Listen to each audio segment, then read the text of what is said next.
So, Jeff, I know you know who I am, but our audience does not. My name is John Mitchell.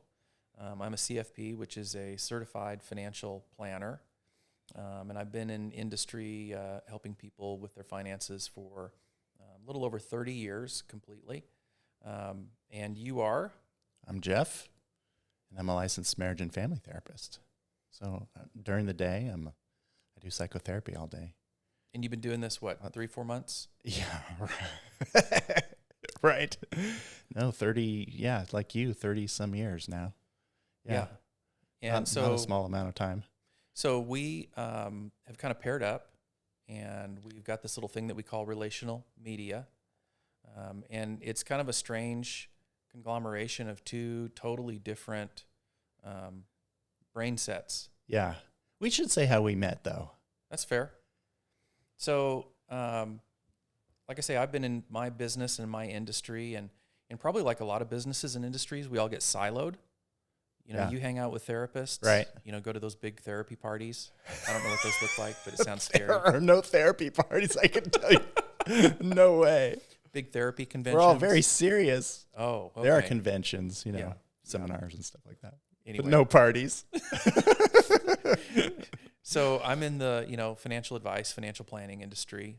And, everybody's trying to figure out how to grow their business and how to help their clients. But Sure. there's not a lot. I mean, sometimes we hang out with some really other exciting people like CPAs and attorneys. Yeah. But, no, it's really kind of a strange thing for you and I to be sitting in this room kind of working Yeah, together. I do think it is strange. So how did this all get to happen? So my kids, I wanted my kids to learn some self-defense, so I took them to Taekwondo. And you have a long history of self-defense before the kids? No, not at all. Yeah, In fact, I was not athletic in any way across my whole life. I think I played like one season of soccer and maybe one season of Little League when I was a kid, but that was it. Yeah. So I saw them doing it I was watching them, from the sidelines for a month or two, and I was like, this looks really fun. So I plunked down my change and signed up. Yeah. Put on the silly uniform and got going. Yeah, that's right. Got my little white belt. Mm-hmm. Yeah. And that's basically exactly my story, and it happened at exactly the Same time. at the same Completely gym. coincidental. We didn't know each other before that. And our kids were about the same age. Yeah, that's right. And so we're all newbies. Yep. Not a clue what we're doing.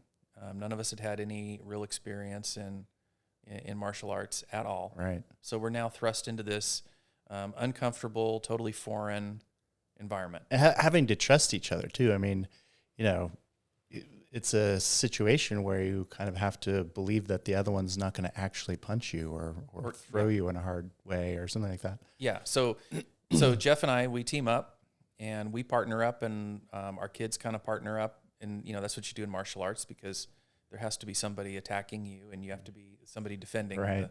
all of that. So we're in this new experience learning together, and that was really kind of cool. And so we, you learn to trust people, you learn to get along with them. I mean, you make friends fast doing that. Yeah. And, sometimes you're waiting. There's a fair amount of time standing around. Yeah, waiting for whatever the instruction's going to be. Right. Or, Yeah. The beginning of class or the end of class. And so the inevitable happened. It's like the second or third question you ask every dude. Right. Which is, what do you do for a living? What do you do for a living? And immediately I'm like, oh, great. Not only is he, evaluating whether I'm doing this right, he's wondering. I'm already working my way into your brain. Did you really think that? Yeah, absolutely. Yeah. I don't think there's anybody who doesn't think when they're hanging out with a know, therapist. I know. I'm sure you've never I heard get a that lot before. of comments, actually. Yeah. Yeah. Yeah. And there's a reason for that. I'm sure. So we started doing martial arts together. We started kind of talking about our jobs together. It was really funny because I kind of thought you were aloof.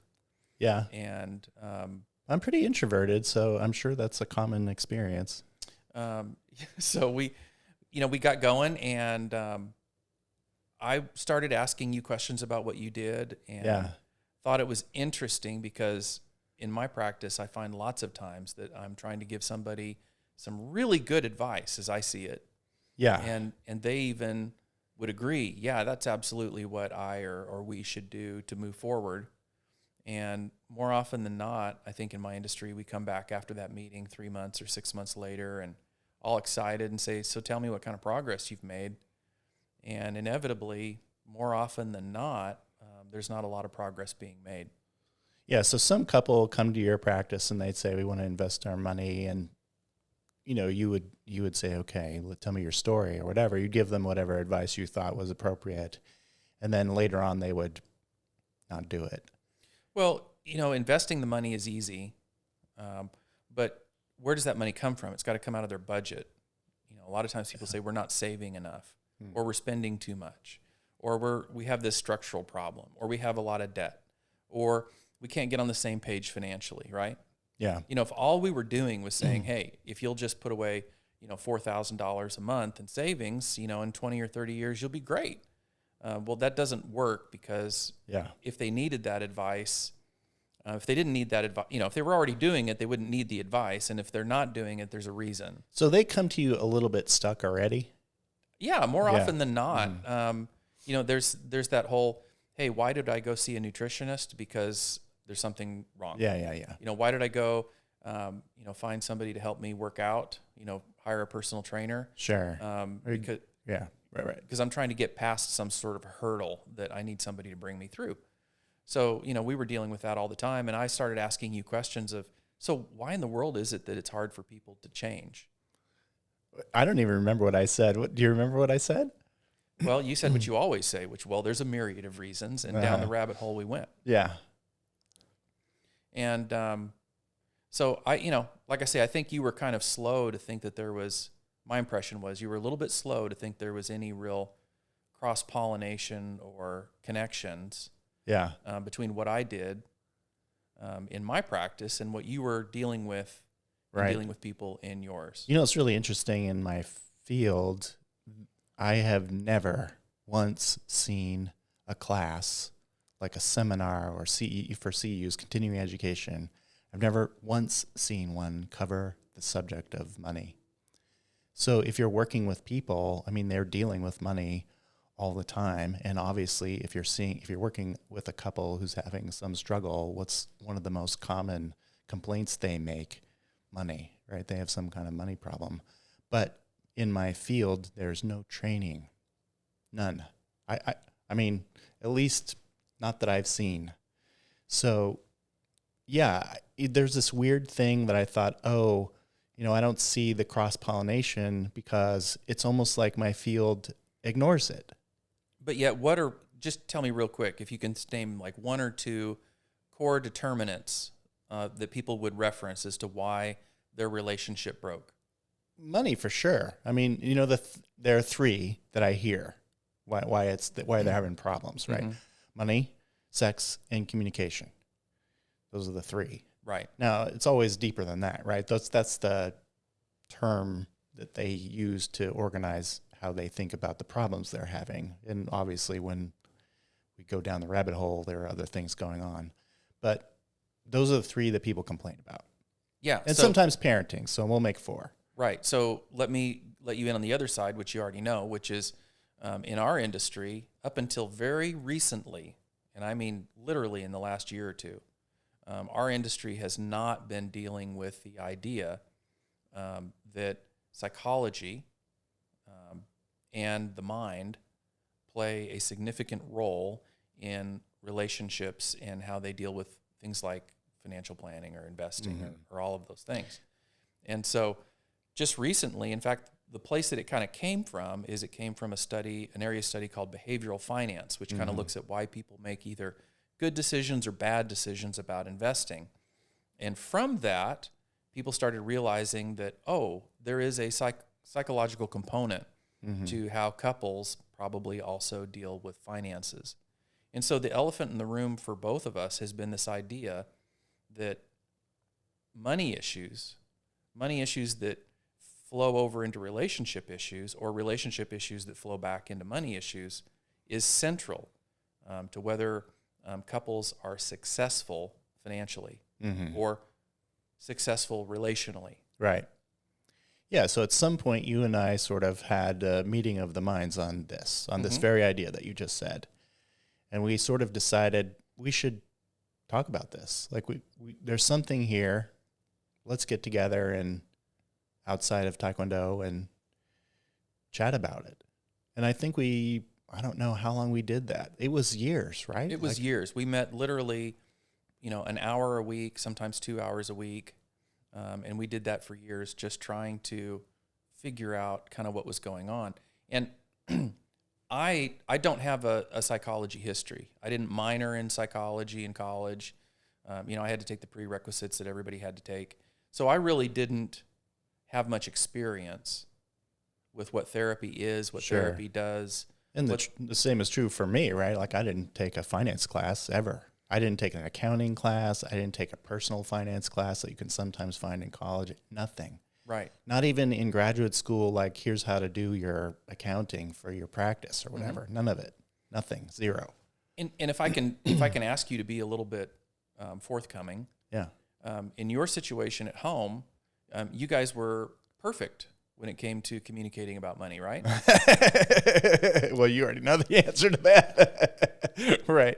No. I think one of the biggest arguments my wife and I have been married 31 years, and one of the biggest consistent patterned arguments that we had prior to you and I kind of really working through the subject that we're talking about was around money. We just fought about money. She had a different idea about what should be saved and what should be spent and what should be earned than I did. Mm-hmm. And so, we had different priorities and we were working off different pages for how it all should go. It was infuriating sometimes to have, all couples have patterned arguments. It's extremely common. And we just had this one, right? Just a funny little money argument. And it just happened over and over and over. And it's fun for me to look at this because, and I think for our audience, it's great to realize that a couple of professional therapists, right? Because my my wife's a psychologist, right? Yeah. So you have this wonderful married couple. Both have spent their careers helping people communicate about all the things that are important. All kinds of things. And you guys are in the weeds with everybody else. Yeah. And so, and this relationship, I think, has helped me in my relationship at home because as I'm starting to understand some of the reasons why my wife and I don't communicate well around certain things, it's been because of this cross-pollination that we've had.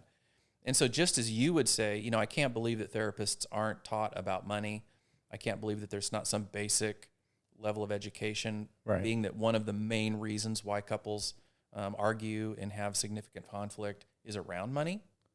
I would say the other is true, is it's amazing to me, not just in my field, but in general, that people are not exposed to what's going on in their brains and how it's different than the person they're going to marry until they get deep in the weeds and then they can't figure it out and then then there's some problem they have to solve, right? Yeah. Now, I'm sure there's a million things that we don't know, and we need to learn them all. But if our relationships are important, and we have to kind of navigate our day-to-day lives using money, it seems like, to us, what we've been working on, what we've been talking about, pretty much relates to everybody. Yeah. Everyone who has a relationship or who uses money. So what did we do? I'm going to ask you to kind of throw it out there. What did we do once we kind of felt like we had found something that, quite frankly, isn't really being talked about very much out in society right now? I think we struggled with this for a long time, trying to figure out how to answer that. What do we do, or what should we do? And when you don't have professional literature, either on your side or mine, to go to give you a kind of framework, it's difficult to think about how to categorize, the subjects that we were trying to explore. And I think eventually what happened was we decided we wanted to make something of it, right? Like we need to somehow get this to people. Like we need to sort of delineate our thoughts, put them on paper in some organized way and see if we can make them meaningful and useful to someone. And so I think we spend quite a lot of time trying to figure out how to do that. And eventually what came of it was our class, which we call More Than a Budget. And it's, 11 sections basically of lessons videotaped. And you can, sort of walk your way through the various components of our thought process, with little exercises to do for couples, so they can figure out how to think about each other. Right. And then, you sort of get to a spot where hopefully in the end you're on the same page financially and relationally, more importantly. Yeah, and what's, to me, one of the funny things about this is this whole thing that we're doing, we are not actually doing any financial planning. Right. And you're not actually doing any therapy. There's no therapy. There's no therapy. There's no financial planning. So this is, you go, well, then what good is this? Well, that's the thing, is what you have is you have a trained therapist and a trained planner talking about this area that has been, I think, for the most part, invisible in our culture. Yeah. To a vast majority of people. Right. And we're just talking about that thing. That thing sometimes might lead you to realize that, hey, you know what? We as a couple or me as an individual, might really benefit from seeing a therapist. Or, wow, we've really made some progress here, and I think we know why we might go see somebody in the financial services field. Mm-hmm. But what we're doing exists in a place that most people haven't really spent any time or have any visibility of. Or if they've found something out there in the world, it doesn't fit for them. I'm thinking of one in particular. Sure. Where, it's sort of like a program to teach you a method. And if that method works for you because you have the personality style to match that method, then you're good to go. But if not, or if your partner doesn't have that personality style, then, there's continued conflict. It's not really about relationships at all. It's about one way of thinking about money. Yeah, and we've avoided that. Totally. It's not, we're not interested in telling you what to do with your money. So what we've done is we've built a class, like Jeff said, it's called More Than a Budget. People could find it if they want to go looking for it at relational-media.com. Right. But what we're going to be doing in future episodes with this podcast is we're going to be talking around some of these issues that couples face all the time, and we're just going to keep moving around. So for instance, in our next episode, we're going to look at inflation because right now that seems to be kind of rocking everybody's world. Big deal. And whenever you find that the system changes, that the game changes, that your resources change, what it costs to do what you're used to doing may not be feasible anymore going forward, the sooner you get an understanding of what that thing is and how you're going to communicate about it as a couple and how you're going to jointly address it, some bad things can happen while you're kind of circling it, waiting for something magical to happen that, by the way, will never happen. Right. I think the big thing that you and I sort of concluded from all of the work that we've been doing over the last X number of years is that there's some massive value, relational value, in working on the same team, having the same sort of vision for our relationship. The phrase you use is pulling on the same rope, right? And I think in the end, that's what we hope to help people do. You hear it all the time, people that are kind of moving away from their relationships or have had to go through a divorce. The thing that I hear the most common is we just weren't on the same page anymore. Yeah. We were moving in separate directions. Right. And we don't know really when that started or how it happened, but it eventually got to the point that, we really just weren't compatible, and it was better for both. You hear all of this stuff. And so what we're saying is that, well, what if we turned both parties back towards each other and tried to find that common page, knowing that it would be unique to every couple, and create a system where each couple could discover and co-author what that might be. Right. Themselves, not from us. Right. Yeah. And a lot of people go, well, can you give me something just really simple? And And that would be great if the brain was simple. Yeah. Have you ever experienced the brain being simple? No. I'm really fortunate because my industry is actually pretty simple. There's some complexity in rules and regulations. There's some complexity in things like tax code and all that kind of stuff. Mm-hmm. But the bottom line is most of the work that people need to do at home when you talk about finances is addition and subtraction. Yeah. I mean, it's really money in, money out. And does it balance? Difficult. It is not tech. If you have a 4th grade education, you can do this. But that doesn't mean it's easy. Simple doesn't mean easy. Right. So I think that's the story of kind of, we wanted to give an origin story of kind of who we were and how we got here, and what it is that we are going to be looking at for our audience as we go through these future episodes. Yeah. But stick with us. Yeah. Next up is inflation.